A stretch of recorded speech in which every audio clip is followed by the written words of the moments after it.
भैया, जरा सा ऊपर, थोड़ा सा ऊपर, हल्का सा करना, बिल्कुल बस, थोड़ा आगे कर दो, आगे।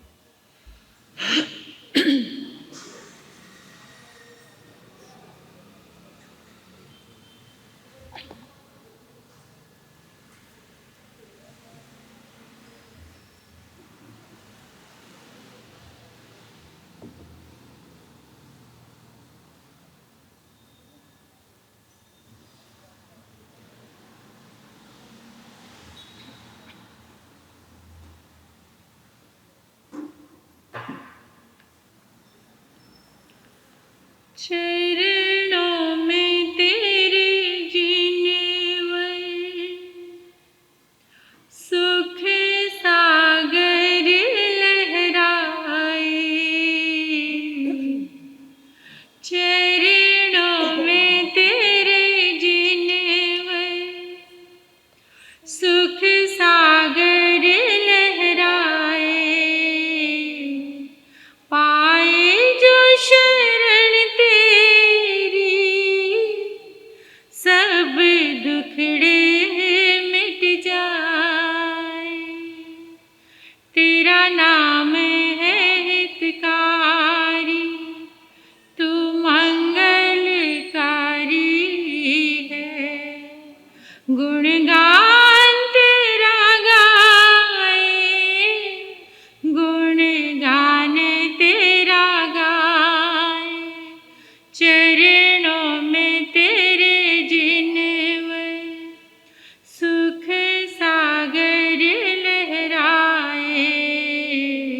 पाए जो शरण तेरी, सब दुखड़े मिट जाए।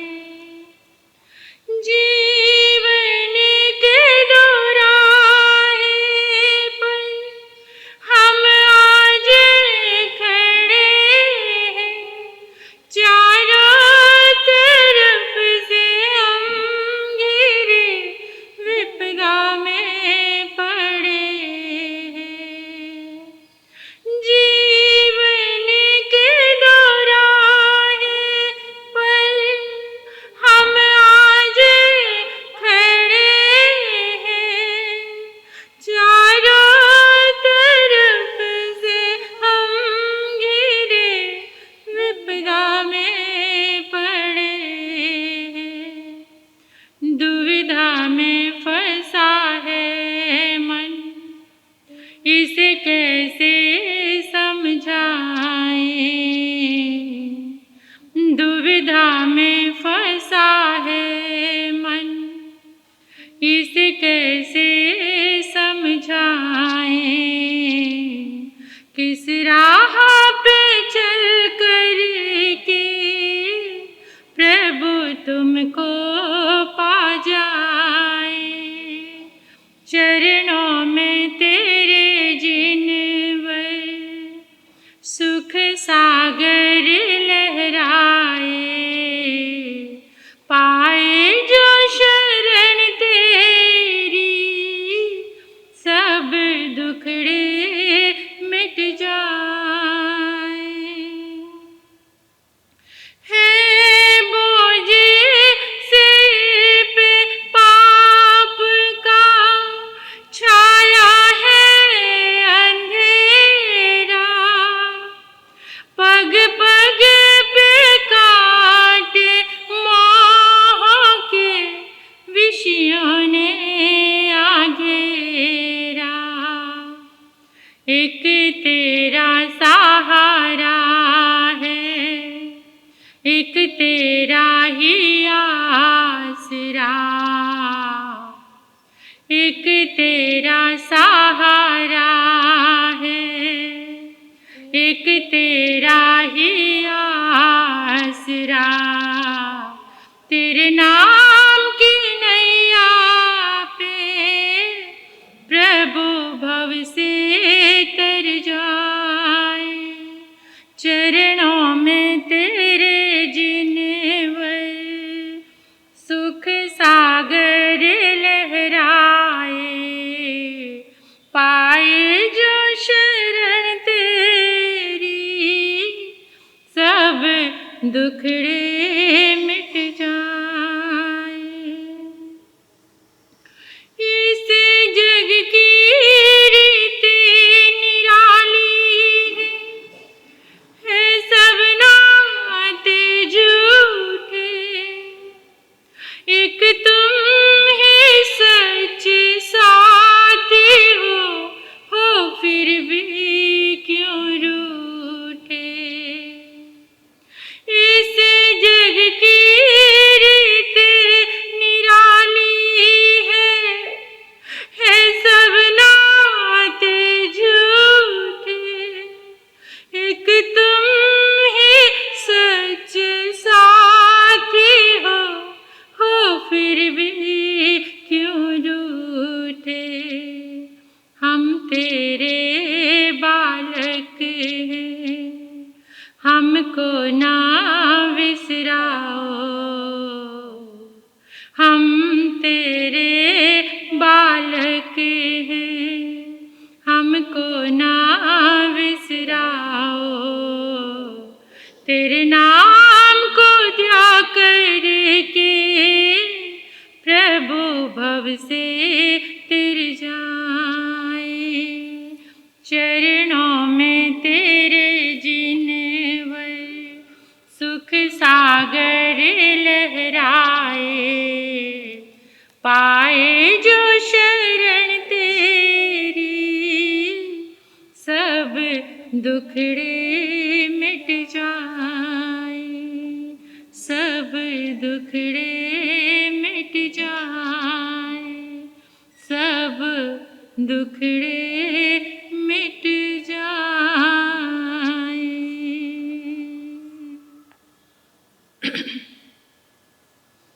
सुती सुयावी पड़ी बुद्ध जीवी, नए बीस से पंडिए आसु पन्ने, घोरा महुता अबलम शरीरम,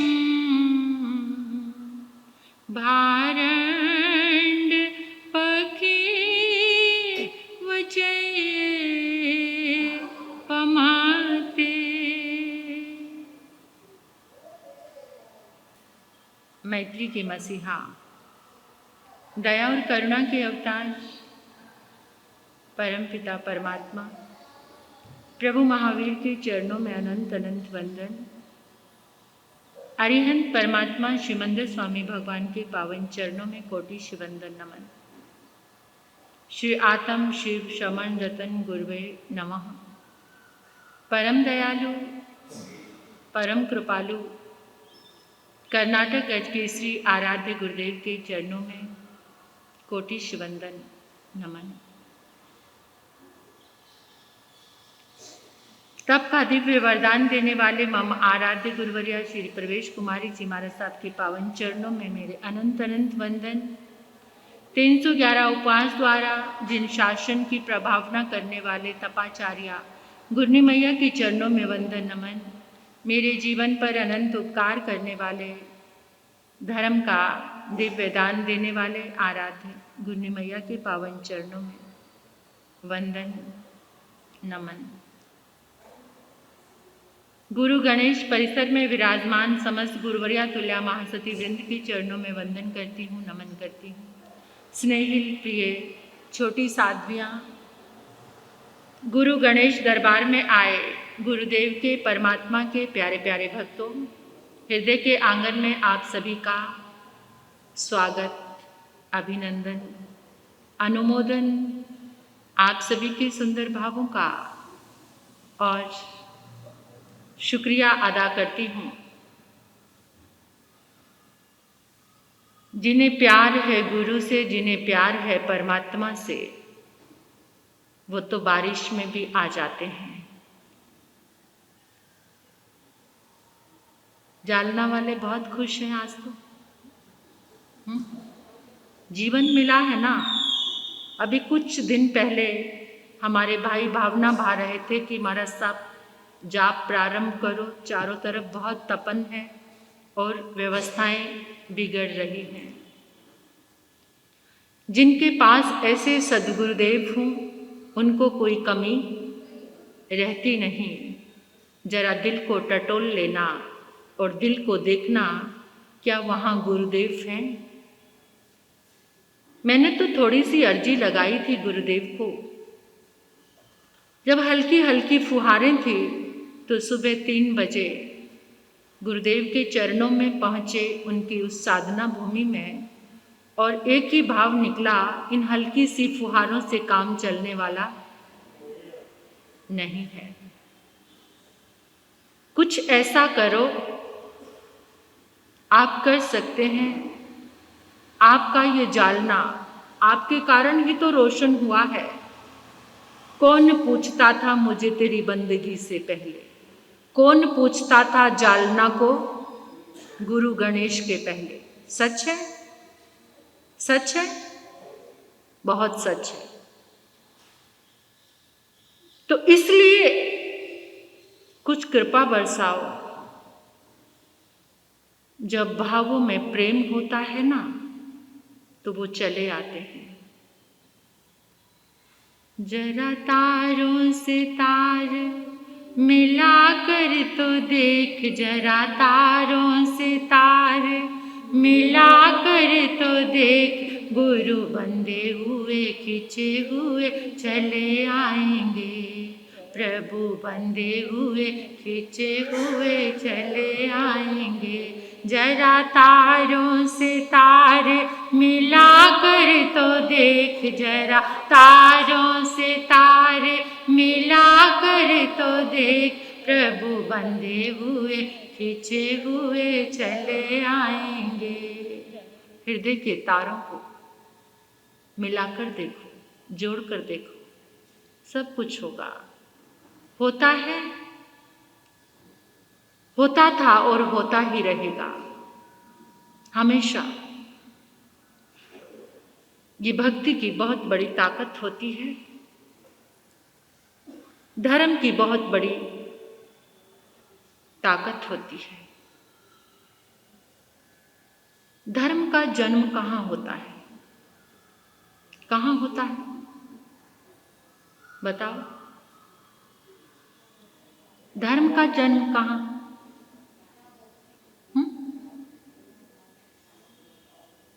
धर्म का जन्म हृदय में होता है। हृदय में पुण्य को आप संचित करते हो। पुण्य को हम क्या करते हैं? संचित करते हैं, और फिर उसका इंतजार करना होता है कि उसका फल कब आएगा। लेकिन धर्म का फल और धर्म के इंस्टेंट रिजल्ट है। इंस्टेंट, तुरंत। कैसे? आप घबराए हुए जाकर पेड़ की छाया में, बहुत धूप है, आप चल रहे हो और आप खोज कर रहे हो कि कहीं पर पेड़ मिले, और जैसे ही आप उसके नीचे पहुंचते हो तो तुरंत छाया और शीतलता अनुभव होती है। ऐसा ही धर्म होता है। हम धर्म करने के बाद भी निश्चिंत नहीं हैं। कहने को तो हम सभी धर्म कर रहे हैं, लेकिन निश्चिंतता है? निश्चिंत कौन है? जो चिंताओं से मुक्त कौन हो गए? कौन मुक्त है? कौन मुक्त है? बोलो। जो सिद्ध हो गए, अरिहंत हो गए, वो भी मुक्त हो गए। और हम किसकी पूजा करते हैं? करते हैं। तो फिर निश्चिंत क्यों नहीं हुए? अगर निश्चिंत की पूजा करोगे तो निश्चिंत यानी कि पूजा में कोई कमी है, भक्ति में कोई तो भी कमी रह गई है, जिसके कारण उनकी पूरी ऊर्जा, निश्चिंतता हमारे पास अभी भी डरे हुए हैं, अभी भी हम भयभीत हैं। क्यों? क्योंकि जो हम भक्ति कर रहे हैं वो पूर्णतः 100% हमारा डिवोशन नहीं है। जिस दिन 100% हो जाएगा तो हम क्या हो जाएंगे? निश्चिंत। निश्चिंत के पुजारी होकर भी चिंता में पड़े हुए हैं। बड़े ही दुख की बात है। कहीं तो टिकना है, स्थिर होना है। अरिहंत भक्ति में जो निश्चिंत, हम तो बहुत ही अस्थिर हैं। जहाँ किसी को देखते हैं वहाँ जाकर उसका काम हो गया तो तुरंत पीछे पीछे चलते हैं ना। आपके घर में आपने एक देवस्थान मंदिर बनाया होगा या सामायिक कक्ष बनाया होगा। उसमें आप किसकी पूजा कर रहे हैं? मैं निरंतर आपको एक बात कह रही हूं, अरिहंत में सबका रूप समाया है। अरिहंत में देवी देवता उनके चरणों की सेवा करते हैं। जब तुम अरिहंत भक्ति करते हो, सारे देवी देवता अपने आप ही प्रसन्न हो जाते हैं। इस बात को अपने गांठ क्यों नहीं लगाते? फिर भी विचलित जहां कोई भाग रहा है अरिहंत शरण को छोड़कर। अरिहंत, केवल ये बात अच्छे से ध्यान में ला लेना कि अरिहंत केवल जैन के नहीं हैं। इह लिंग सिद्धा परलिंग सिद्धा, एक सिद्धा 15 प्रकार के सिद्ध हैं। और वहां पर तो ये बात भी आ गई कि नपुंसक लिंग सिद्धा, और क्या विस्तृत होगा। और आप उसकी शरण छोड़ करके भटकते हो, इसलिए आप निश्चिंत नहीं, क्योंकि हमारा समर्पण पूरा नहीं है। इसलिए हम भयभीत भी हैं, चिंता में भी हैं, दुखी भी हैं, परेशान भी हैं। देखो, जो दिल है, अगर दिल में अरिहंत आ गए तो कल्याण हो जाएगा। लेकिन हम बुद्धि तक लेकर आए हैं दिल में। बुद्धि में क्या है? तर्क, कंफ्यूजन। बुद्धि से क्या जन्म लेता है? बुद्धि से तर्क का जन्म होता है, हृदय से धर्म का जन्म होता है। और आजकल सबसे ज्यादा हम बुद्धि को बढ़ाने की काम कर रहे हैं। हृदय तो जैसे, दिल तो किसी के पास, कहते ना उसके पास तो दिल ही नहीं है। और आजकल तो जमाना ऐसा आ गया है, यहाँ दिल की बात बहुत दूर हो गई है। सब आप भी अपने बच्चों के लिए क्या प्रेयर करते हैं? ये प्रभु इसको बहुत बुद्धि देना, इसको दिल वाला बनाना। ये कोई प्रार्थना नहीं है। अपने बच्चों को दिल वाला बनाने की कोई प्रार्थना नहीं है कि इसके हृदय में कुछ संवेदना देना, इसके हृदय में परमात्मा का प्रेम देना। क्या करते हो आप? ये प्रभु इसे बहुत बुद्धिमान, और वो सबसे पहले बुद्धि का प्रयोग आपके ऊपर ही, क्योंकि जिसने याचना की पहला प्रयोग, और उसका प्रयोग क्या होता है फिर? क्या है माँ पापा, आप तो पुराने जमाने के हो, आपको क्या पता। ये जनरेशन गैप आप समझ नहीं पाओगे। आपको तो किसी के साथ बात करना भी ठीक से, ये बुद्धि किसने मांगी? आपने मांगी। इसलिए अगर मांगना है, हे प्रभु मेरे बच्चे को प्रेम से, संवेदना से, अगर हृदय में प्रेम, संवेदना और परमात्मा आ गए तो सद्बुद्धि अपने आप ही आ जाएगी। क्योंकि ये प्रभु की संपदा है, ये परमात्मा की संपदा है। जहां पर जिसके हृदय में परमात्मा का प्रेम आ गया, उसके पास सन्मति 100% आएगी ही आएगी। हमारे जिस समय कभी आपने स्वाध्याय के भेद पढ़े होंगे कि स्वाध्याय का एक भेद पहले आता है पृच्छना। पृच्छना मतलब पहला भेद है या दूसरा है? दूसरा। पहला कौन सा है? वाचना। पहला वाचना। वाचना का मतलब किसी को ज्ञान देना, वाचना देना या वाचना लेना, लेना और देना। देखो, जो वाचना दे रहा है उसके पास ज्ञान होना जरूरी है, लेकिन जो वाचना ले रहा है क्या उसके पास ज्ञान होना जरूरी है? वो पढ़ा लिखा होना जरूरी है? नहीं। जो दे रहा है उसका पढ़ा लिखा होना जरूरी है कि उसके पास देने की शक्ति हो। जुड़े रहना मेरे शब्दों से, डिस्कनेक्ट मत होना, तो समझ आएगा। और दूसरा भेद है पृछना, पूछना, क्वेश्चंस करना। दो तरह के क्वेश्चंस होते हैं। एक होते हैं सिद्धांतिक, सिद्धांतनिष्ठ, और एक क्वेश्चन होते हैं जीवननिष्ठ। अब आप सबसे ज्यादा कौन से क्वेश्चन करते हो? जीवननिष्ठ। मुझे तो आज तक जितने लोग मिले हैं सबने सिद्धांतिक क्वेश्चन किए हैं, तत्व के, कि महाराज साहब नरक कितनी है, नरक के भेद कितने हैं, पहली नरक में क्या होता है, उसका आयुष्य कितना है, और नारकी की आयुष्य कितनी होती है, उसको कैसे वेदना, देवलोक कितने हैं।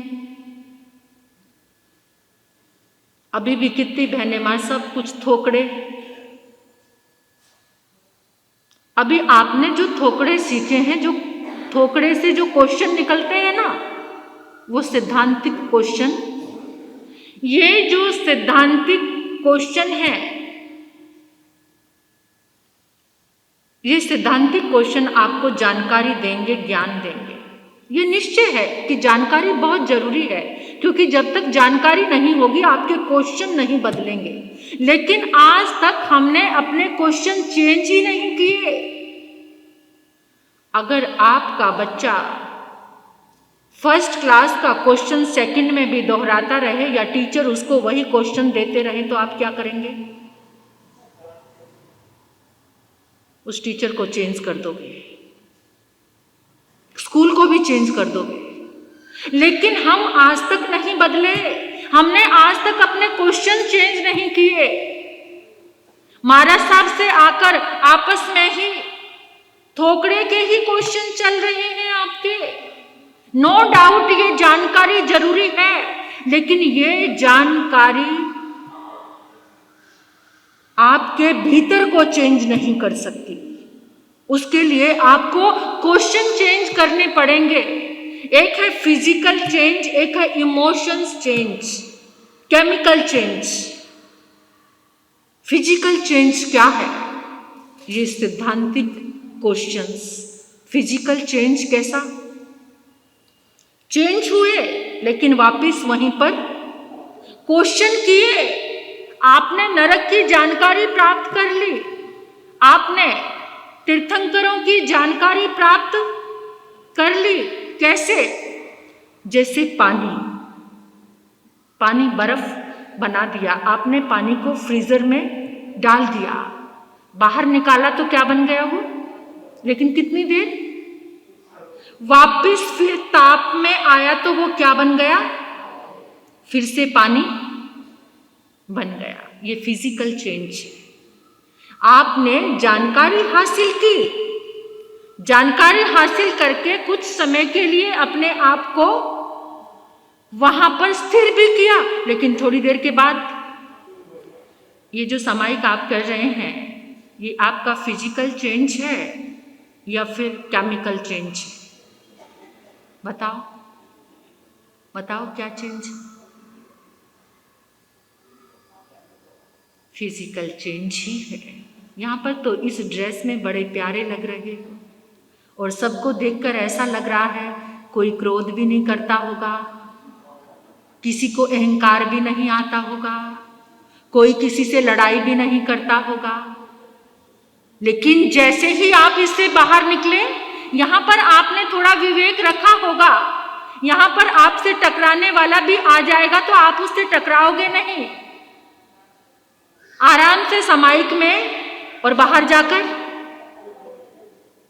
फिर आप नजर नहीं आओगे जो यहां पर हो। ये कौन सा चेंज है?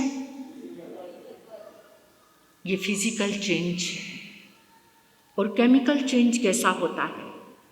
केमिकल चेंज में आपके क्वेश्चंस बदल जाएंगे, जीवननिष्ठ क्वेश्चन। क्या हमारा सब सामायिक करते करते बूढ़ा हो गया हूं, लेकिन अभी तक लोग 5 बंगले खरीद लिए, BMW गाड़ी भी आ गई है, लेकिन अब ऑडी लेने की तैयारी। क्या है ये? आपको क्या क्वेश्चन करना चाहिए था कि इतने समय सामायिक करते 5 बंगले भी बन गए, फैक्ट्रियां भी चल रही हैं, लेकिन महाराज साहब कुछ ऐसा तो रास्ता बताओ जिससे ये लोभ कम हो जाए। अभी तक अंदर का लोभ नहीं गिरा। ऐसा मार्ग चाहिए, ऐसे क्वेश्चन करो आकर। इस तरह के क्वेश्चंस बदलो। बूढ़ा हो गया हूं तब करते करते अभी तक क्रोध, ये केमिकल चेंज है। जितना भी बूढ़ा हो गया हूं अभी तक काम की भावना नहीं मिटी, अभी तक वासना जिंदा खड़ी है। इसको बदलने का मार्ग पूछना, ये केमिकल चेंज है। और केमिकल चेंज कैसा होता है? जैसे आपने दूध को जामन लगाया तो वो क्या बन गया? दही बन गया। और दही को फिर क्या किया? दही को भिगोया तो क्या निकला? मक्खन। और फिर मक्खन को तपाया तो क्या बन गया? घी बन गया। अब वापिस आप उस घी का मक्खन बना सकते हो? ऐसी कोई ताकत आज तक जमाने में आई हो? घी का मक्खन, मक्खन का दही। रसायन बदल चुका है और वो बदला हुआ रसायन वापस उसी रूप में जब तुम्हारा भीतर से केमिकल चेंज हो जाएगा। लेकिन केमिकल चेंज करने वाली एक ही शक्ति है, जिनका केमिकल चेंज हो चुका, रसायन बदल चुका है। अरिहंत शक्ति। वापिस आ जाओ उसी बात पर। अरिहंत के पुजारी होकर अभी निश्चिंत नहीं हुए। अभी तक दुविधा, क्योंकि क्वेश्चंस नहीं बदले। थोड़ा सा ज्ञान क्या आया, हमारे साहब की भी परीक्षा, इतना अहंकार आ जाता है। अरे मैं तो हमारे साहब को भी चुप करा कर आ गया, मेरे क्वेश्चन का कोई आंसर नहीं था उनके पास। ये नहीं पता तेरे अहंकार ने तेरे अंदर को चुप करा दिया। जो मार्ग खुल रहे थे वो मार्ग अहंकार से बंद हो गए। Chemical change. अपने क्वेश्चंस बदलो। जानकारी केवल तुम्हें एक मार्ग दे सकती है, लेकिन तुम्हारा भीतर, मैं ये नहीं कहती कि तुम जानकारी हासिल ना करो, जानकारी हासिल करो, लेकिन आगे कदम बढ़ाओ। अपने जीवन के क्वेश्चंस बदलने की कोशिश करो। जब क्वेश्चंस बदलोगे तो आंसर जरूर मिलेगा। पहले भीतर में क्वेश्चन उभरना चाहिए, लेकिन वो आज तक उभरा क्योंकि हमने समझा ही नहीं है, समझा ही नहीं उसको। एक 20 साल का लड़का, मां बेचारी, उसका पति नहीं था, वो पढ़ी लिखी भी नहीं थी, लोगों के घर में काम करती थी, झाड़ू पोछा करती थी। बड़े पुराने जमाने की बात है, आज की नहीं है। आज तो झाड़ू पोछा करने वाले के भी बहुत नखरे हैं और अच्छे से जो वो मांगे आपको देना। पहले ऐसा नहीं था, लोग अपना काम हाथों से ही करते थे। किसी किसी के घर कोई काम करने वाली बाई होती थी, तो बेचारी लोगों के घर झाड़ू पोछा करती थी। अपने बच्चे को पढ़ा भी नहीं पाई। जैसे तैसे 2 माँ बेटे का गुजारा चल रहा था। दाल रोटी बेचारे खा लेते थे, बस इतना ही उसको कुछ मिलता था। करते करते बच्चे को पाला उसने, वो बच्चा 20 साल का हो गया। अब वो 20 साल का हो गया, माँ बड़ी दुखी है, कोई पढ़ा लिखा नहीं, कोई काम नहीं मिलता। तो एक बार उसे एक इंस्पेक्टर के यहाँ पर काम मिल गया, पुलिस इंस्पेक्टर। तो उसके एक दिन वो काम कर रही थी, पोंछा लगा रही थी, तो उसकी आंखों से अपने जीवन की दुर्दशा को याद करके उसकी आंख से आंसू निकल पड़ा। तो वो इंस्पेक्टर पास ही खड़ा था, उसने पूछा, माँ रो क्यों रही हो? कहते, साहब क्या बात बताऊं, बेटा जवान हो चुका है, 20 साल का, मैं बूढ़ी हो चुकी हूँ, कब तक लोगों के घर झाड़ू पोछा लगाऊंगी? अब तो ऐसे दिन आने वाले हैं, कोई काम ही नहीं करता बच्चा, कि पता नहीं ये काम नहीं मिलेगा, ना करने के काबिल रही तो रोटी को भी तरसना पड़ेगा। कहते, माँ चिंता मत कर। कहते, तेरा बेटा कुछ पढ़ा लिखा है? कहते, ना, कुछ भी नहीं पढ़ा हुआ है। तो फिर कोई बात नहीं, उसको मेरे पास लेकर आना, मैं उसको फौज में, पुलिस में भर्ती करा देता हूँ। कुछ ज़्यादा उसको नहीं, बस 3 क्वेश्चन के आंसर बताऊंगा, उसका उसको जवाब देना है। तो माँ तो बड़ी खुश हो गई, मेरा बेटा पुलिस में भर्ती हो जाएगा। तो वो अपने बच्चे को लेकर आ गई और इंस्पेक्टर ने उसको देखा, हट्टा कट्टा नौजवान है, देखने में भी अच्छा लग रहा है। तो उसने कहा कि देख बेटा, तुझे ज़्यादा कुछ नहीं करना, वहाँ बहुत बड़ी लाइन लगी होगी, जब तेरा नंबर आएगा ना तो वहाँ से तेरे से पूछा जाएगा कि तुम कितने साल के हो। तो तुमने कहना है कि 20 साल का, और ये पूछने का काम तुमसे जब तुम्हें 3 महीने हो जाएंगे वहाँ काम करते हुए, तभी कोई ऑफिसर आएगा, ये वहाँ का नियम है। तो वो दूसरा क्वेश्चन पूछेंगे कि तुम्हें यहाँ काम करते हुए कितना समय हो गया, तो तुमने कहना है जी 3 महीने। तो फिर वो पूछेंगे, तुम्हें रोटी कपड़ा चाहिए या पैसे भी चाहिए? तो तुम कह देना जी दोनों ही, यानी रोटी कपड़ा भी चाहिए और पैसे भी चाहिए।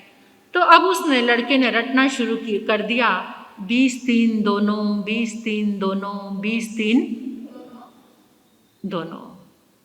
भर्ती उसकी हो चुकी थी, काम करते उसे 3 महीने हो चुके थे। तो वहाँ पर बड़ा ऑफिसर आया, लाइन लगी हुई थी, सबसे पूछा जा रहा था। जब उसका नंबर आया तो साहब ने, ऑफिसर ने पूछा, तुम्हें यहाँ काम करते हुए कितना समय हो गया? क्या रटा हुआ था? कहता जी 20 साल। तो ऊपर से नीचे तक देखने लगा कि 20 साल का तो ये खुद ही लग रहा है। तो उन्होंने पूछा कि तुम्हारी उम्र कितनी है? क्या रटा हुआ था उसने? कहते जी 3 महीने। तो उसने उसका हाथ पकड़ा और बाहर निकालकर कहा, अरे तू इंसान है या गधा? तो उसने क्या रटा हुआ था? कहते जी। ऐसे क्वेश्चंस अगर उसके आंसर इस तरीके से रटने शुरू कर दिए तो क्या हो जाएगा? क्या हो जाएगा? फिर तो इस जिंदगी की लाइन से, जैसे उसने बाजू पकड़ी और बाहर, इस मनुष्य गति से बाहर, हम भी बाहर हो जाएंगे। हमारा जो कर्म रूपी ऑफिसर हमें बाहर कर देगा। तो इस जिंदगी का मूल्य समझने के लिए पहले क्वेश्चंस सुनो, समझो और उसका आंसर जीवन निष्ठ, जो तुम्हारे केमिकल को, रसायन को बदल दे। तो उसी रसायन को बदलने के लिए हमारा विषय क्या चल रहा है? क्या चल रहा है? जो हमारे केमिकल को चेंज करने वाला है। सिर्फ आपको समर्पित होना है और उसको समझना है, समझकर स्वीकार करना है, उस पर काम करना है। जब तक काम नहीं करोगे तब तक केवल जानकारी सफिशिएंट नहीं है, उसके ऊपर काम करना। प्रोजेक्ट बनाते हैं बच्चे, केवल प्रोजेक्ट की जानकारी हो जाए और जब तक उस पर काम ना किया जाए तो वो तैयार हो जाएगा? ये जीवन का प्रोजेक्ट, अंदर से देखो, इस पर काम करना है। तो जो विषय हमारा छूटा हुआ था उसको आज पूर्ण करना है। थव थुवी मंगलेणं भन्ते जीवे किंचनई। थव थुवी मंगलेणं नान दंसन चारित बोहि लाभम जनई। थव सत्व, थुई स्तुति, मंगे क्या है? मंगल पाठ करो, मंगल पाठ, सत्व, स्तुति और मंगल पाठ। हमारे आचार्यों ने, परमात्मा ने वो बताया है नमोथुणं, जो सत्व भी है, स्तुति भी है और मंगल पाठ भी, मंगल पाठ भी है। उससे क्या प्राप्त होगा? इसको करने से देखो कितनी ताकत है नमोथुणं की। कितनी बार नमोथुणं किया आपने, कितने नमोथुणं दे दिए, लेकिन आज तक भीतर से केमिकल चेंज नहीं हुआ, क्योंकि स्तुति की ही नहीं। बस पता है सामायिक लेनी है, सामायिक में नमोथुणं पढ़ना है, या कुछ तकलीफ आ गई, कोई महाराज साहब ने बता दिया कि नमोथुणं का पाठ करो, आपका क्रोध शांत हो जाएगा, ये हो जाएगा, तो उसी दृष्टि से आपने नमोथुणं को पढ़ लिया, नमोथुणं की माला भी कर ली, लेकिन आपको नहीं जानकारी कि ये सत्व है, स्तुति है और मंगल। कर लेना कि इस सत्व की स्तुति और करने से जीवन में मंगल घटित होता है। 9 विश्राम मिलते हैं इससे, 9 विश्राम, 9 समृद्धियां। हमारी आंख ने, हमारे दिल ने समृद्धि किसको स्वीकार किया है? समृद्धि क्या? आप खूब धनाढ्य हैं, घर में बहारे हैं, रसोई में संपन्नता है, तिजोरी भरी हुई है, बैंक बैलेंस अच्छा है, बंगला भी सुंदर बना हुआ है, मेरे पास कितनी समृद्धि, इनफ, ये समृद्धि बहुत है। यही समृद्धि को जानते हो ना अभी तक? आत्मा की समृद्धि, तुम्हारे पास अनंत समृद्धि है, अनंत हम सबके पास। ऐसी समृद्धि, एक समृद्धि भी उजागर हो गई तो फिर तो अमीरी के कहने ही क्या, इतने अमीर हो जाएंगे। फिर ये जितनी भी चिंता है ना, ये सारी चली जाएगी। चाह गई चिंता मिटी मनवा बेपरवाह, चाह गई चिंता मिटी मनवा बेपरवाह, जिसको कुछ नहीं चाहिए वो ही शहंशाह बन जाएंगे। फिर तो हम, जब एक समृद्धि भी हमारी उजागर, अष्टगुण की संपदा, परमात्मा कह रहे हैं कि इस स्तुति से ज्ञान, दर्शन, चारित्र उजागर होता है और बोधि लाभ उसी को प्राप्त हो सकता है जिसको ज्ञान, दर्शन और चारित्र की प्राप्ति हो गई। उसका बोधि लाभ, ज्ञान की आराधना, दर्शन की आराधना, चरित्र की आराधना नमोथुणं के पाठ में हो रही है, और फिर वहां से भीतर से तुम्हारा ज्ञान, दर्शन, चारित्र जागृत, बोधि लाभ। ऐसी बुद्धि आ जाती है जिसको कहते हैं आज की दुनिया में पॉजिटिविटी। सारी नेगेटिविटी, सारे कंफ्यूजन, सारा डगमगाना, सारी बेचैनी नमोथुणं की आराधना से आपको प्राप्त हो सकती है। लेकिन कब? जब उसके एक एक अक्षर के साथ जुड़ेंगे। खोल के नमोथुणं की आराधना करना। ऐसे नहीं फटाफट गाड़ी चले नमोथुणं तन भगवंता नाई, ये ऐसे नहीं होगा। एक एक शब्द के अंदर टिकना पड़ेगा, तभी बोधि लाभ भीतर से जागेगा। लेकिन हम क्या कर रहे हैं? हर तरह रेलगाड़ी तो चला रहे हैं। आप फटाफट घर में प्रतिक्रमण, थोड़ा सा टाइम बचा, फटाफट प्रतिक्रमण करो, फटाफट प्रतिक्रमण कर लो। कैसे करते हैं? तू चल में आया, तू चल में, ऐसा नहीं, उससे कुछ नहीं होने वाला। तभी आज तक केमिकल कहाँ चेंज हुआ?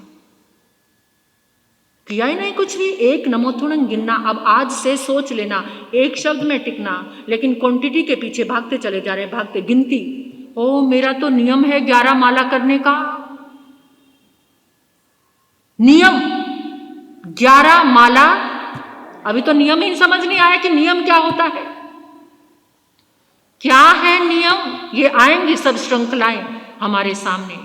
एक नमोथुणम में 1 घंटे तक टिक गए ना, 1 घंटे तक, लेकिन अंदर तो अफसोस हो जाएगा, ये भगवान 1 घंटे में एक ही नमोथुणम किया, मुझे तो पूरी नमोथुणम की माला करनी थी। ऐसा ही तो चल रहा है हमारी जिंदगी में, यही चल रहा है। इसकी आराधना कैसे? नमोथुणं। नमोथुणं का अर्थ सबको आता है, आता है सबको। थोड़ी सी आराधना कर लेते हैं नमोथुणं की। तो ये इन अक्षरों में कैसे हमें टिकना है, आप सभी को पता है। नमोथुणं नमस्कार हो किनको? अरिहंताणं, जो अरिहंत भगवान। आईग्राणं कौन है? जो धर्म की आदि करने वाले हैं। उस धर्म की आदि करने वाले के लिए कृतज्ञता ज्ञापित करनी है। क्या? अगर वो आदि ना करते तो हमारा क्या होता?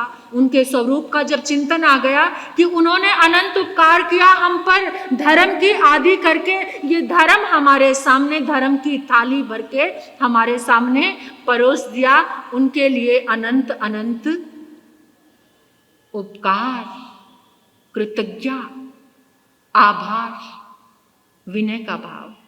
तिथ्यराणं, तीर्थ की स्थापना करने वाले।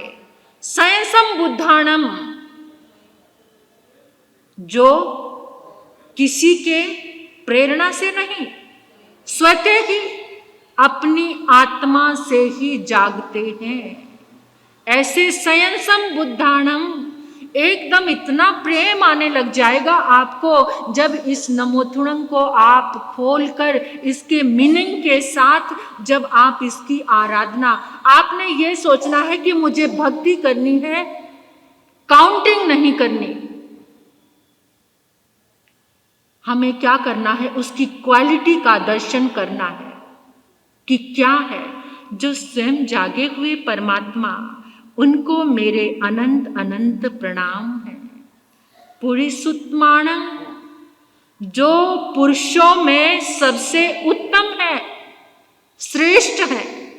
पुरुष, ये पुरुष वेद में आप आ गए, ये पुरुष की बात नहीं है, ये पुरुष की बात नहीं है। कौन पुरुष? पुरुष आकार में है, जो आत्मा के आकार में, जिन्होंने आत्मा को जान लिया है। ऐसे पुरुष उत्तमाणं, पुरुषों में जो सबसे उत्तम है। पुरीसिंहाणं, जो पुरुषों में सिंह के समान है। सिंह को इतना श्रेष्ठ क्यों बताया गया है? बताओ मुझे। शेर को है तो वो त्रियंच, तो उसका इतना श्रेष्ठ क्यों बताया गया है? क्या? साहसी है वो, इसलिए। बहुत और भी बहुत कुछ साहसी हैं। हाथी के अंदर भी बहुत ताकत है। पुरीसिंहाणं क्यों कहा? शेर, सिंह। सिंह की वृत्ति सबसे निराली है। उसका पेट भरा हो, वो किसी पे आक्रमण, अपनी पूरी जिंदगी में एक ही बार भोग करता है। उसके अंदर वासना वृत्ति नहीं है। शेर के अंदर सिर्फ एक ही बार भोग करता है, वो वासना का भोग। इतना श्रेष्ठ है वो। शेर के अंदर एक वृत्ति और होती है, जब उस पर कोई आक्रमण करता है, गोली चलाता है, तो वो गोली को नहीं, गोली मारने वाले को आक्रमण करता है। और हम क्या करते हैं? एक श्वान की वृत्ति है और एक शेर की वृत्ति है। कुत्ते को कोई पत्थर मारेगा तो वो पत्थर को भौंकेगा और काटने के लिए दौड़ेगा, जिसने पत्थर मारा है उस पर नहीं। शेर, सिंह की वृत्ति क्या है? सिंह की वृत्ति एक जागी हुई आत्मा है, एक सम्यक्तवी जीव है। सिंह की वृत्ति, शेर को नहीं कह रही, सिंह की जो वृत्ति की, इसलिए पुरुष सिंहाणम कहा गया है कि जो शेर होता है, शेर की जो वृत्ति होती है, कहां से कर्म आ रहा है, गोली किसके द्वारा? वो कर्म। जिसके पास सिंह की वृत्ति है वो कर्म को देखता है, और जिसके पास श्वान की वृत्ति है वो मिथ्यात्वी है, जो पत्थर को यानी जो निमित्त को भोंक रहा है, निमित्त को, जिसके द्वारा निमित्त छोड़ा गया उसको नहीं, कि निमित्त कहां से आया? कर्म से। निमित्त कहां से आता है? कर्म से। आज तक जिंदगी में हम, मेरी बात सबको समझ आ रही है? कुछ डिफिकल्ट तो नहीं लग रहा? समझने जैसा विषय या कुछ बहुत गहराई आ गई है? सभी बहनों को समझ आ रही है? आ रही है। काम तो कर रहे हैं, श्वान है हम सब, हम सिंह के समान नहीं हैं, लेकिन नमोथुणं की आराधना करके हमें सिंह बनना है। पुरी सिंहाणम, जो पुरुषों में सिंह के समान है, पुरीश्वर पुंडरीयाणं, जो पुरुषों में पुंडरिक कमल, जो अत्यंत दुर्लभ है। कमल बहुत मिलेंगे लेकिन पुंडरिक कमल, अरिहंत केवल ज्ञानी बहुत हो जाएंगे, लेकिन तीर्थंकर केवली, उनको क्या कहा? पुरीश्वर पुंडरीयाणं। ऐसा कमल जो सर्वश्रेष्ठ, उसके आगे कोई दूसरा नहीं है। जिनको, जो संसार में बहुत लिप्त हो गए हैं, अगर वो केवल इसी अक्षर की आराधना करते हैं, नमो पुरीश्वर, ये माला, अपने आप संसार घटने छूटना शुरू हो जाएगा। संसार की लिप्तता कम होनी शुरू हो जाएगी, क्योंकि आराधना किसकी? ये बहुत विशाल है, इसको कितना एक दिन में कैसे किया जाए। पुरीश्वर गंध हथिणं, जो पुरुषों में गंध हस्ती के समान है, जिसके शरीर से कुछ पूर्व कर्मों के कारण हर समय दुर्गंध आती है, वो इस अक्षर की आराधना करे, उनके शरीर की दुर्गंध, क्योंकि गंध हस्ती, कैसा हस्ती? ऐरावत, जिसके पास से सुगंध ही सुगंध,